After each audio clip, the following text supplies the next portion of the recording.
오늘도 지난주에 이어 교회에 대해서 말씀드리려고 합니다. 오늘 말씀의 제목은 이 땅에 교회가 있는 이유, 이렇게 한번 정해보았습니다. 퀴즈 하나 드릴게요. 성경에 등장하는 최초의 교회는 어떤 교회일까요? 힌트, 사도행전 7장 38절입니다.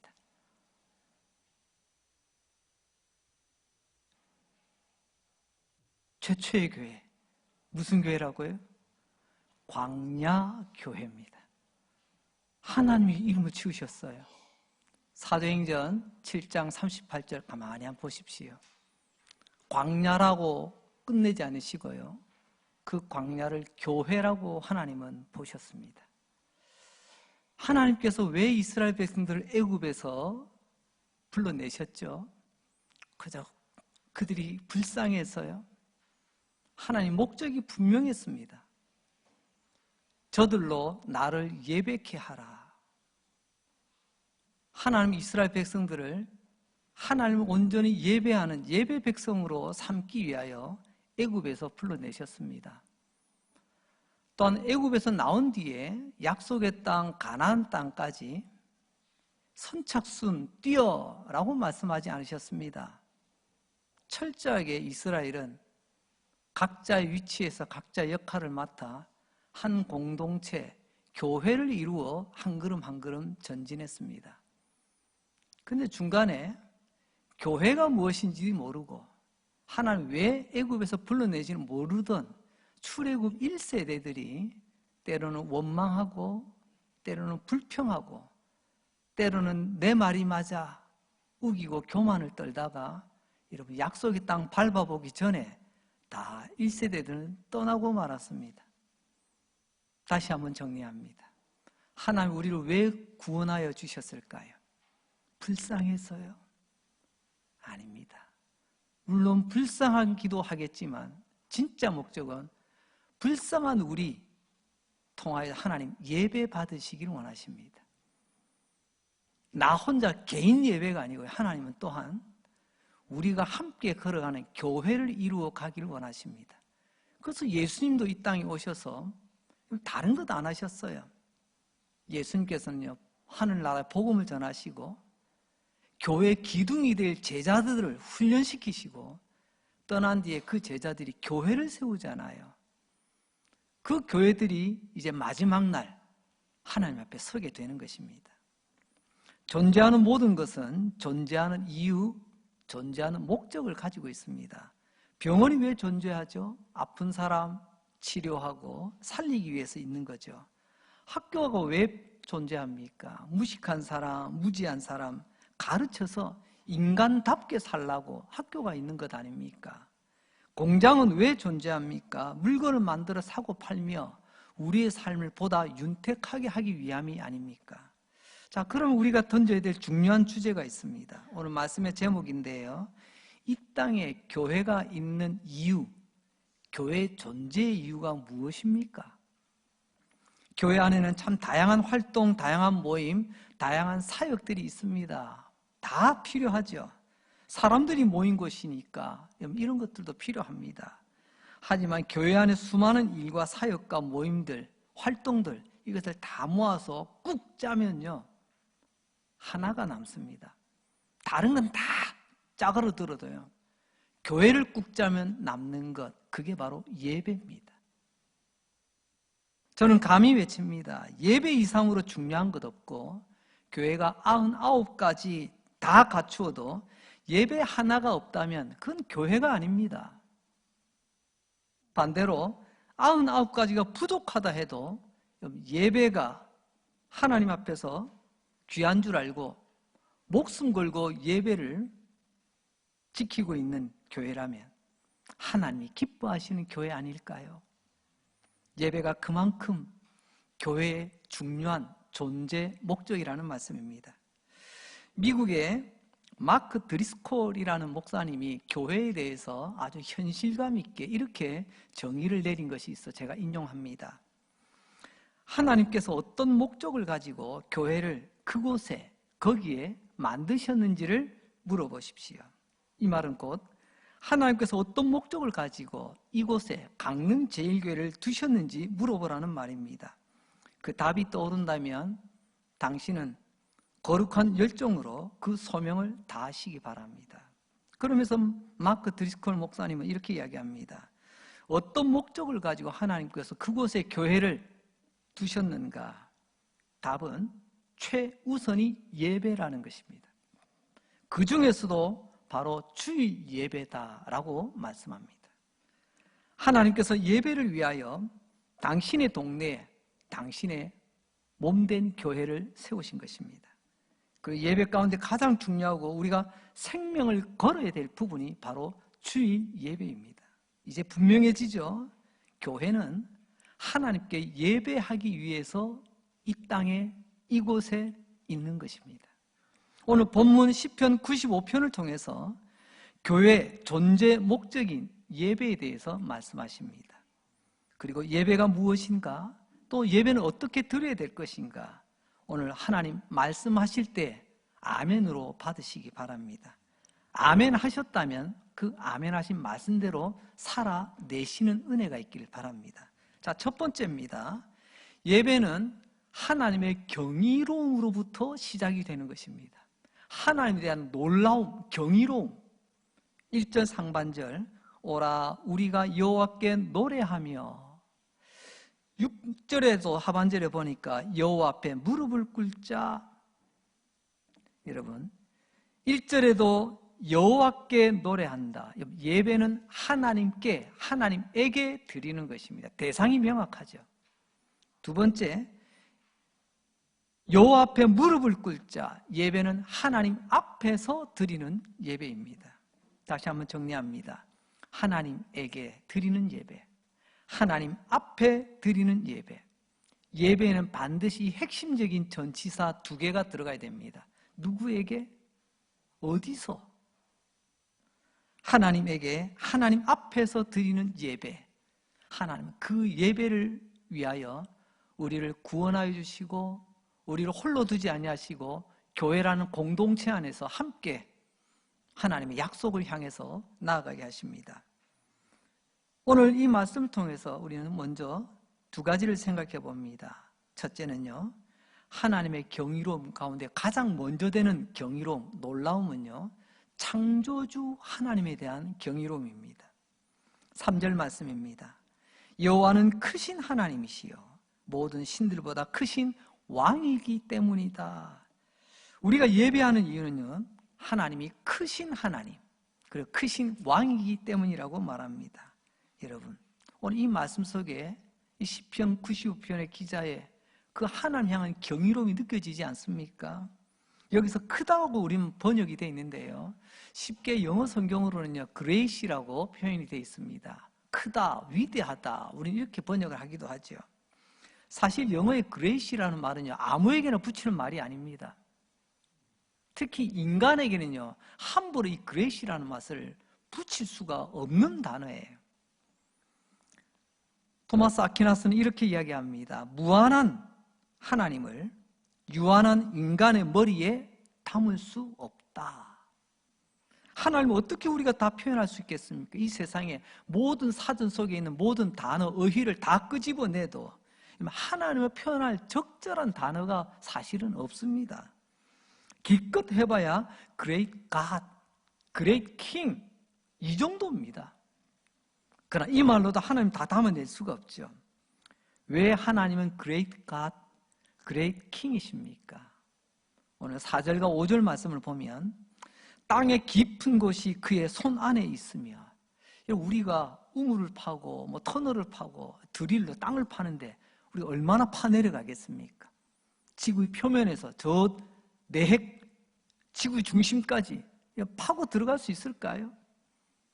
조금 파고 들어갈 겁니다. 우물 파려고 몇십 메다 파고 터널 판다고 몇백 메다 내려가고 기록을 보니까 몇 킬로까지는 팠더라고요. 그러나 더 이상 파고 들어갈 수가 없어요. 기술도 안 되고 힘도 안 되고요. 그 고온과 고압에 그걸 견뎌낼 수가 없습니다. 그런데 오늘 하나님은요 우리 지구 땅들 저 깊숙한 내핵도 주물럭거릴 수 있는 분이라고 표현하십니다. 산들의 높은 것도 그의 것이로다. 우리는요, 이 땅에 산 높은데 몇 군데 올라가면 그렇게 자랑스럽습니다. 내가 저 꼭대기를 올라갔다고. 전 세계에서 높은 몇 군데, 내가 몇 군데를 꼭대기 올라갔다고 막 뉴스에도 나오고 그래요. 우리는 올라갔다고 뉴스에 나오지만 하나님은 그 산을 만드신 분이세요. 놀랍지 않습니까? 5절에서도 말씀하시죠. 바다도 그의 것이라 그가 만드셨고 또한 육지도 그의 손으로 지으셨도다. 한마디로 하나님께 이 모든 것을 창조하셨기 때문에 우리가 예배하는 그분은 창조주 하나님, 놀라운 창조주시라는 것을 다시 한번 말씀하고 있습니다. 여러분, 우리의 예배는 이처럼 놀라운 창조주에게 드리는 예배요, 놀라운 창조주 하나님 앞에서 드리는 예배입니다. 중세 신학자 안셀무스는 이런 말을 했습니다. 하나님이 전능하시다는 말은 그분보다 더 큰 것을 상상할 수 없는 분이라는 말이다. 전능이란 단어는 그렇게 하나님이란 이름 앞에 씁니다. 전능하신 하나님. 그분보다 더 큰 것이 없길래 우리는 전능이란 이 극한의 단어로 하나님을 표현합니다. 그래서 오늘 시편은 Great God, Great King 이렇게 하나님을 표현할 수밖에 없었던 거죠. 한마디로 말하면 이 놀라우신 하나님, 경이로우신 하나님을 다르게 어떻게 표현할 방법이 없더라는 것입니다. 피조물인 우리가 창조주를 예배하다니요, 놀랍지 않습니까? 유한한 우리가 무한하신 하나님을 예배할 수 있다니요, 경이롭지 않습니까? 잠깐 사는 안개 같은 우리가 영원하신 하나님을 예배하다니요, 참 놀랍기 짝이 없습니다. 땅에 있는 우리가 하늘에 계신 하나님을 예배한다는 것, 이 자체가 놀라움, 경이로운 그 자체 아니겠습니까? 여러분, 예배는 어떻게 시작되죠? 이렇게 시작하는 게 아닙니다. 예배는 타종으로 시작하는 게 아니라 하나님에 대한 경이로움과 함께 시작하는 것이 예배입니다. 그리고 우리는 그 예배 안으로 들어가게 되죠. 예배는 그래서 이런 창조주 하나님의 경이로움이 출발점이 되는 것입니다. 두 번째로 하나님의 경이로움은요, 구원자 하나님으로 나타납니다. 먼저는 하나님이 창조주시다, 창조주 하나님의 경이로움을 말씀드렸습니다. 이제 이어지는 말씀은요, 하나님이 바로 우리의 구원자라는 말씀입니다. 7절 상반절입니다. 그는 우리의 하나님이시요 우리는 그가 기르시는 백성이며 그의 손이 돌보시는 양이기 때문이라. 그래서 우리는 예배한다. 하나님을 목자로. 우리는 그분에게 기르는 양이라고 묘사를 하고 있는데요, 성경은 하나님을 때로는 아버지라고, 때로는 왕이라고, 때로는 목자라고 표현하기도 합니다. 아버지, 나의 왕, 나의 목자, 이 표현들의 공통점이 있습니다. 그것은 바로 구원을 전제로 하고 있다는 것입니다. 하나님께서 나를 구원하셨으니 나는 그분의 것이라는 것입니다. 그분이 나의 목자이시니 양이 나는 그분의 것이라는 겁니다. 나는 그분의 백성이요 그분은 왕이시니 나는 그분의 것이라는 거죠. 나는 그분의 아들, 그분의 딸이니 나는 아버지의 것이라는 말입니다. 그래서 구원을 전제로 하고 있는 것입니다. 그래서 오늘 본문도 하나님을 목자로, 우리를 양으로 묘사하고 있지 않습니까? 양인 우리는 누구를요? 목자를 예배해야 된다는 것입니다. 그런데 하나님께서 우리를 구원하시고 끝낸 것이 아니라 마치 이스라엘을 애굽에서 끄집어내고 끝낸 것이 아니라 우리를 기르신대요. 우리를 돌보신대요. 7절을 보면 그의 손으로, 그분이 직접 나를 돌봐주신답니다. 구원하고 끝나는 것이 아니라 어떻게 해요? 우리를 기르시고 돌보시고, 우리 이런 하나님 앞에서 예배를 드립니다. 여러분, 얼마나 감사한지요. 막연한 신, 알지 못하는 신에게 생명 없는 의무감으로 드리는 것이 예배가 아닙니다. 나를 구원하시고 나를 기르시고 그의 손으로 돌봐주시는 목자 되시는 우리 아버지, 그 하나님께 우리는 예배를 드리는 것입니다. 우리는 그러면 구원을 어떻게 얻죠? 여기에 대한 질문이 요한 1서 3장 1절에도 나옵니다. 보라, 아버지께서 어떠한 사랑을 우리에게 베푸사 하나님의 자녀라 일컬음을 받게 하셨는가. 성경에서 보라 이런 표현들이 가끔 등장하는데 이것은요 주목 이 말하고 똑같습니다. 우리 선생님들 가끔 가다가 주목 칠판 꼭꼭 두드리면서 하지 않습니까? 여기 봐, 내 말 들어, 보라. 너무나 중요하다는 겁니다. 어떤 것이요? 어떠한 사랑, 그 사랑이 곧 십자가의 사랑이었습니다. 하나님 아들 예수를 이 땅에 보내셔서 나 같은 죄인을 구원하여 주신 것입니다. 나 위하여 죽으시고 나 위하여 십자가에 달려 죽으셨던 그 하나님의 사랑, 우리는 그 사랑을 의지하여 이제 우리는 하나님의 자녀라 부름을 받게 되었습니다. 사도 바울도 이 이야기를 로마서 5장 8절에서 말씀하시죠. 십자가는 곧 하나님의 사랑이다. 하나님의 사랑이 어떻게 나타났는가? 여러분, 여기까지 한번 내용을 요약해 보겠습니다. 예배는 하나님의 경이로움으로 시작된다. 첫째는 창조주 하나님의 경이로움으로 시작되어지고, 두 번째는 구원의 하나님으로 예배는 시작되어진다. 즉 다시 말하면 예배는 창조주 하나님에 대한, 그리고 구원자 하나님에 대한 놀라움, 경이로움으로부터 진정한 예배가 시작이 된다는 것입니다. 예배의 핵심이 뭐라고요? 예배 드리는 거기 가면 예배 드리면 뭐가 떨어집니까? 뭐 떡이 떨어지고 뭐 금송아지 하나 떨어집니까? 그런 게 아니죠. 예배하는 거기서 무엇이 아니고요, 예배하는 거기서 누구를 우리는 만나게 되는가, 이게 예배의 핵심입니다. 여러분, 내가 무엇을 얻고자 한다면 그것은 미신적인 예배일 것입니다. 내가 예배를 통해서 뭔가를 얻고자 한다면 우리는 그것을 기복신앙이라고 표현합니다. 오늘 성경은 다시 한번 말합니다. 예배의 핵심은 창조주 하나님, 구원자 하나님, 하나님을 만나는 것이다. 두 번째 주제입니다. 그렇다고 한다면 이 예배는 그냥 하나님 앞에 무뚝 서 있기만 하면 되나요? 아닙니다. 예배에는요 필수 요소가 있습니다. 우리 주보에 보면 예배 순서가 쭉 기록이 되어 있습니다. 경배 찬양으로부터 신앙 고백 이렇게 쭉 축도까지. 여러분, 사실 순서라는 말 때문에 우리 예배가 자꾸만 형식적으로 되는 것 같습니다. 여러분, 어떤 의미에서는 이 순서가 아니고 사실은 예배에 필요한 요소들이죠. 이런 요소 하나하나들이 모여서 전체 예배를 이루어가는 거죠. 몇 가지를 생각해 봅니다.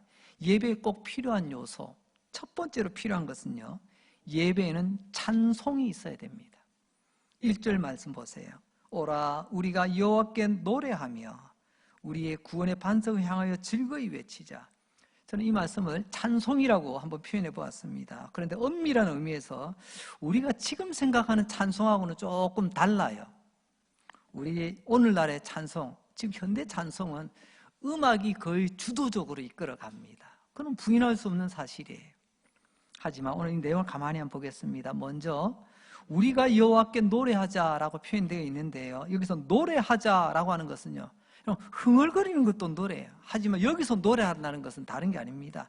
기뻐서 크게 외치는 것을 말합니다. 이 기쁨을 어떻게 주체하지 못해가지고 우리 흔히 영어로 joyful이라고 하죠. 샤우팅 막 외치는 거 너무 좋아가지고 막 함성 지르는 거. 여러분, 구약시대 찬양의 핵심은 예배자의 마음에 기쁨으로 가득 차 하나님 향해서 외치는 것, 이게 구약에 기록된 성경에서 나오는 찬양의 모습이에요. 기쁨이 터져 나오는, 그것을 우리는 노래라고 표현했죠. 기쁘죠. 하나님께서 나를 창조하시고 나를 구원하시고 나의 목자 되시고 나의 아버지가 되어주셨다는 사실이 얼마나 기쁜 사실입니까? 그래서 여기서 노래하라라고 하는 것은 기뻐 외쳐라, 그런 표현으로 바꿀 수가 있겠습니다. 핵심은 정해진 멜로디와 화음, 박자 잘 맞춰서 해라, 그 의미 이전에 하나님을 기쁨으로 내 마음과 내 입으로 하나님 앞에 쏟아내라는 것입니다. 두 번째로는요, 우리의 구원의 반석을 향하여 즐거이 외치자라고 표현합니다. 즐거이 외친다는 것, 이 또한 큰 소리로 외쳐 부르는 건데요. 엄밀히 말하자면 여기에 대해서 어느 신학자는 이렇게 구분을 했어요. 하나님께 기쁘게 소리치는 것, 이 첫 번째를요, 환성이라고 불렀습니다. 환호의 소리, 환호하는 소리, 와 하는 환호의 소리 있지 않습니까? 그리고 두 번째로 구원의 반석 향해 즐거이 외치라, 이것은요 그야말로 모두의 입을 모아서 함성, 소리를 내지르는 것을 말합니다. 환성, 기쁨의 소리와 함성, 모두의 소리가 합쳐진 것, 이게 원래 하나님을 찬양하는 모습이었어요. 죄송합니다. 어느 날부터 우리는 노래 가락과 가사는 아는데요, 좀 양해하십시오. 제 고향에서 이런 사투리를 좀 썼습니다. 찬양 부르는데요, 메가리가 없어요. 메가리가 무슨 말이죠? 기뻐하며 함성 지르는 노래가 아니고요, 노래는 기뻐 노래하라, 찬양합니다, 뭐 감사합니다 되는데 딱 분위기는요 장송곡이에요. 장송곡. 다시 한번 우리 말씀으로 돌아갑시다. 하나님은요, 우리 박자 좀 틀리면 괜찮습니다. 좀 티 나면 어떻습니까? 좀 삑사리가 나면 어때요? 그러나 중요한 것은요, 하나님을 향한 내 기쁨이 쏟아져 나와야 돼요. 그리고 우리가 함께 하나님 향해서 외치는 겁니다. 적어도 우리가 찬송 부르다가 아이고 천성이 들썩합디다, 좀 이런 이야기 한번 들어봤으면 좋겠어요. 여러분, 그렇습니다. 찬송 가운데 내 영혼의 함성이, 환성이 함께 어우러지는 것, 그게 예배 가운데 꼭 필요한 요소입니다. 두 번째 예배의 필요 요소는요, 예배자의 좋은 태도가 필요합니다. 몇 가지가 있는데, 첫째는요, 예배자는 감사하는 태도를 가지고 예배를 드려야 됩니다. 2절 상반절, 우리가 감사함으로 그 앞에 나아가며, 우리가 감사함으로 하나님 앞에 나아간다고 표현합니다. 놀랍지 않습니까? 여러분, 예배자의 가장 중요한 태도는요, 감사함을 가지고 나가는 것입니다. 우리가 예배를 시작할 때 매번 우리가 부르는 주제곡이 있습니다. 왜 그럴까요? 감사로 제사, 감사로 예배 드리는 자가 하나님을 영화롭게, 하나님을 기쁘시게 하나니, 이 말씀 붙들고 우리는 은혜라는 찬송, 그리고 감사라는 찬송을 우리는 주제곡처럼 지금 매주 부르고 있습니다. 왜요? 이게 예배자의 기본 자세여야 되기 때문에 그렇습니다. 우리 삶을 돌아보십시오. 얼마나 감사할 것이 많습니까? 감사 중에 1번, 첫 번째는 내가 구원받았다는 거예요. 여러분, 이것 외에 나머지는 그 다음 순서입니다. 적어도 예배드리러 함께 모인 우리들, 이런 구원받은 하나님의 백성이잖아요. 이걸 은혜로 여기지 않고 이걸 감사함으로 우리가 찬양하지 않는다면 우리가 어떤 예배자가 될 수가 있겠습니까? 우리의 삶의 모든 것이 하나님의 은혜요 선물입니다. 어떻게 보면 오늘 기적 같은 오늘 아닙니까? 우리가 아침에 눈을 뜨다니요, 오늘 내가 호흡을 할 수 있다니요, 오늘도 내가 함께 모여서 하나님 예배하는 자가로 설 수 있다니요. 여러분, 이보다 놀라운 기적이 어디 있어요? 그래서 우리는 감사하는 겁니다. 두 번째 예배자가 가져야 될 중요한 태도는요, 겸손과 복종의 태도입니다. 6절입니다. 오라, 우리가 어떻게 해요? 굽혀 경배하며 우리를 지으신 여호와 앞에 무릎을 꿇자. 1절에도 오라라는 말이 있고 6절에도 오라라는 말이 있어요. 히브리 말로 이 오라는 말을 거꾸로 해보면요, 가라, 이런 말이 되기도 합니다. 즉 다시 말하면 여러분, 교회는 예배 드리러 오는 공동체입니다. 또한 교회는요, 예배 드리러 나가는 공동체입니다. 와서 예배 드려, 가서 예배 드려. 그래서 우리는 뭐라고 고백을 합니까? 우리는 부름받은 예배자, 와서 예배 드리겠습니다. 그런 말씀으로 훈련받고 어떻게 해요? 가서 우리는 증인으로 살겠습니다. 우리는 매주 고백을 하고 있지 않습니까? 자, 그렇다면 예배자를 향해서 세 가지를 지금 권면하고 있는데요, 첫째는 굽혀 예배 드리랍니다. 굽힌다, 무엇을요? 고개를 굽히고 허리를 굽히고, 이게 겸손함 아니겠습니까? 여러분, 하나님 앞에 우리 조금 더 고개 숙이고 허리 숙이는 겸손한 마음으로 예배 드렸으면 좋겠습니다. 두 번째, 경배하자입니다. 경배 한문으로 보세요. 공경하는 태도로 엎드려 절하는 것을 경배라고 합니다. 원래 예전에는요, 절이라는 것이 땅에 납작 엎드리는 것을 말합니다. 땅과 내가 하나 되게 만드는 거예요. 이게 원래 절입니다. 근데 우리는 요즘 조금 간소화됐죠. 조금 앉았다가 일어나면 절이에요. 세 번째, 무릎을 꿇고 예배하라고 말합니다. 그야말로 무릎 꿇는 거죠. 이 예배자의 세 가지 자세를 가만히 한번 보세요. 굽히세요. 엎드려 절하세요. 무릎을 꿇으세요. 이거 뭐가 느껴지십니까? 이게 창조주 앞에 서 있는 피조물의 기본 태도예요. 여러분, 이게 기본입니다. 특별한 거 아니에요. 사랑하는 성도 여러분, 하나님께 예배 드릴 때 적어도 기본은 지킵시다. 기본은 하는 성도로 하나님 앞에 예배 드립시다. 어떻게 해요? 굽히어 엎드려 절하며 무릎 꿇는 우리의 마음과 자세로 말입니다.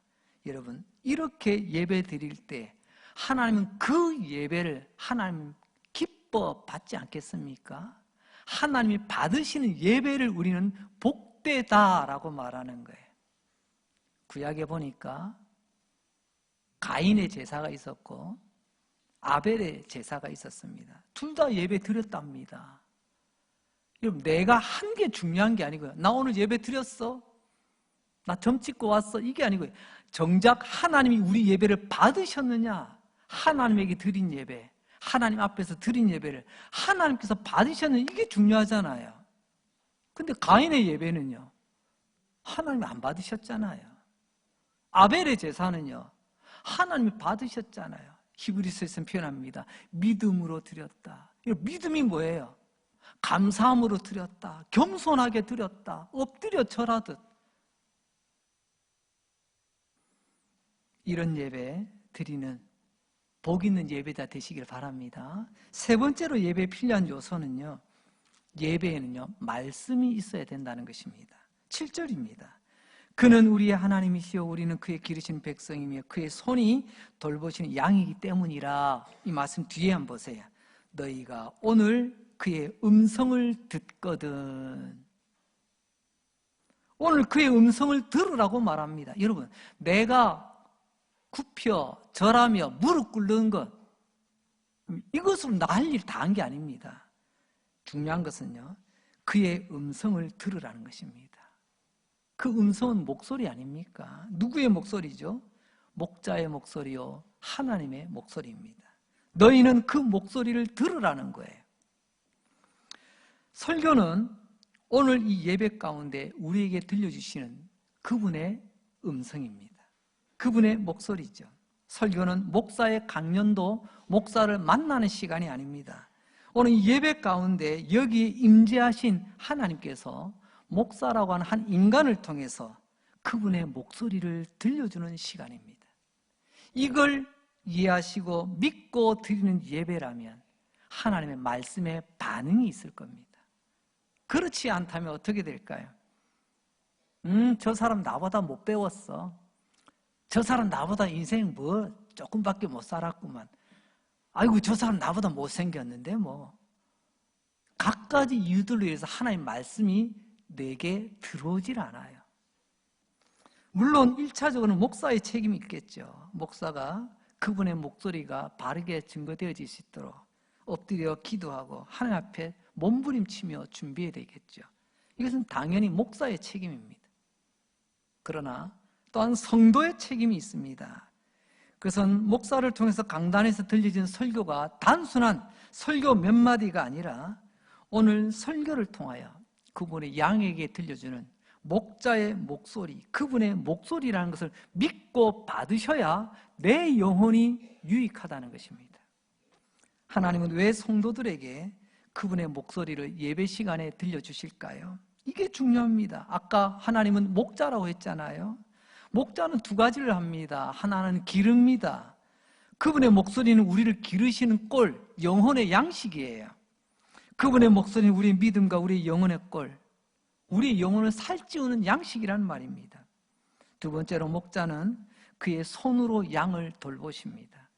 그분의 목소리는 때로는 우리를 훈계하며 우리를 양육 책망하기도 합니다. 여러분 디모데후서 3장 16절 말씀 잘 아시죠? 모든 성경은 성령의 감동으로 된 것을 어떻게 처음에는 교훈과 책망과 바르게 함과 의로 교육하기에 유익하다고. 이게 그분의 음성이 우리에게 다가오는 모습이에요. 그런데 우리는요, 달면 아멘, 쓰면 무슨 소리? 우린 반쪽짜리 예배자가 되고 말았습니다. 그러다 보니 말씀도 편식을 합니다. 그러니까 우리가 건강하지는 못해요. 세월의 연수는 쌓여가는데 내 영혼의 근육은 붙지 않고 내 영혼의 상태는 건강하지 않는 상태. 왜요? 말씀을 건강에 받지 못해서 그런 것입니다. 다시 한번 정리합니다. 예배의 핵심 요소 가운데 하나가 그분의 목소리를 듣는 것입니다. 양들은 그의 목소리를 기쁨으로 듣고 그때 내 영혼이 살찌우고 훈계를 받고 책망을 받으면서 잘못된 길에서 돌이키게 되는 것입니다.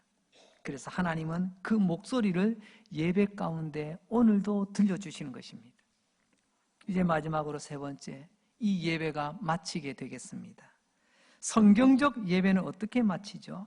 우리의 일상적인 예배는요, 축도하고 예배를 마칩니다. 그것은 절차죠. 하지만 영적인 의미로 볼 때 예배의 폐회는요, 곧 순종으로 마치게 됩니다.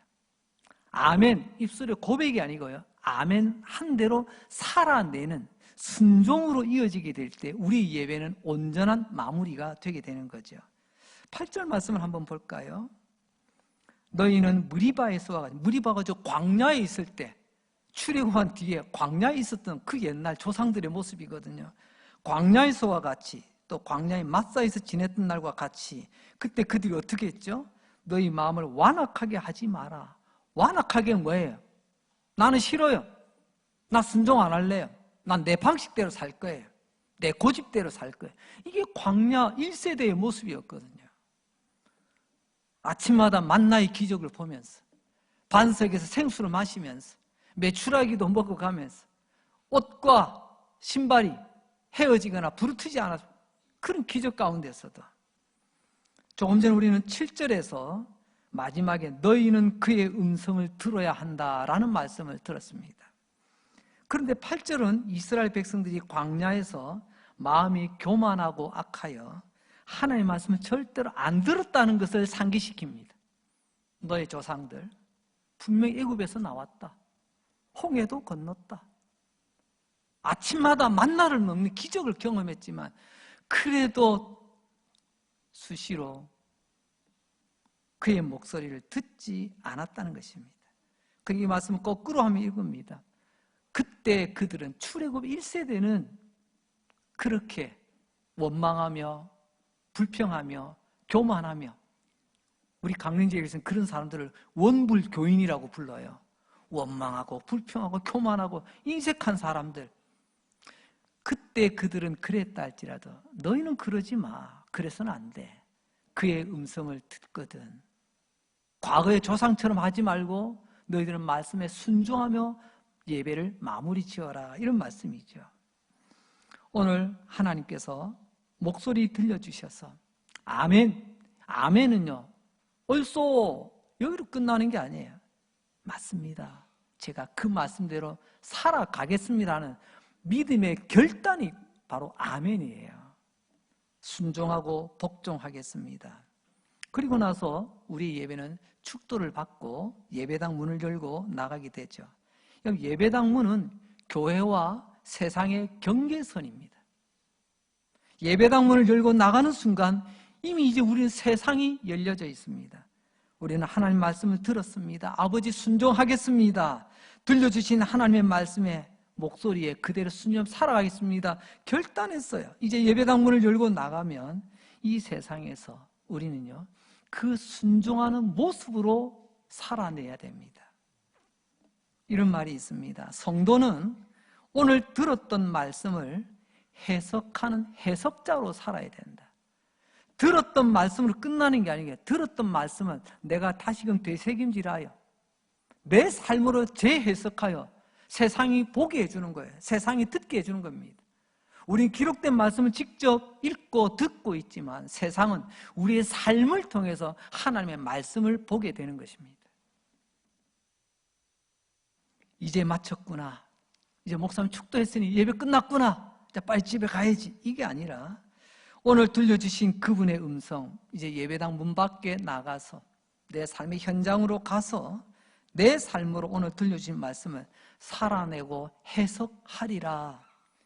그때 비로소 우리의 예배는 맞춰지게 될 것입니다. 성도 여러분, 하나님은 이런 예배를 원하십니다. 하나님은 이런 예배 드리는 성도를 원하시고요. 하나님은 이런 예배 드리는 성도들이 모인 그런 교회를 원하십니다. 형식과 요식에 갖춰진 죽은 예배가 아니라 하나님의 경이로움으로부터 시작한 예배.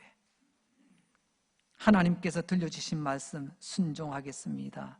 다짐하고 축도받고 예배당 문 밖에 나가서 삶으로 다시금 해석하며 보여주며 살아가는 그런 예배. 이 거룩하고 영광스러운 예배가 바로 주님께서 이 땅 강릉 이곳에 우리 강릉 제일교회를 세워주신 이유일 것입니다. 우리 강릉 제일교회가 매 주일마다 이런 예배 드릴 수 있기를 바랍니다. 아니, 주님 오시는 그날까지 우리가 이런 예배 드릴 때에 진짜 하나님의 기쁨되는 교회가 될 것입니다. 복되신 저와 여러분 되시기를 주님의 이름으로 축복합니다. 하나님 아버지 감사합니다. 오늘도 예배자로 불러주셔서 감사합니다. 예배가 무엇인지 다시 한번, 어떻게 예배 드려야 될지 다시 한번, 어떻게 살아야 될지 다시 한번 알려주신 것 감사합니다. 하나님의 창조의 경이로움, 하나님의 구원의 그 경이로움으로부터 출발하는 예배 되게 하여 주옵소서. 오늘 들려주신 말씀 이제 아멘 했습니다. 순종하겠다고 결단했습니다. 이제 일어나 예배당 문 밖의 삶에서 오늘 들은 말씀을 삶으로 해석하여 살아내는 예배자 되게 하여 주옵소서. 예수님 이름으로 기도합니다. 아멘. 자리 일어나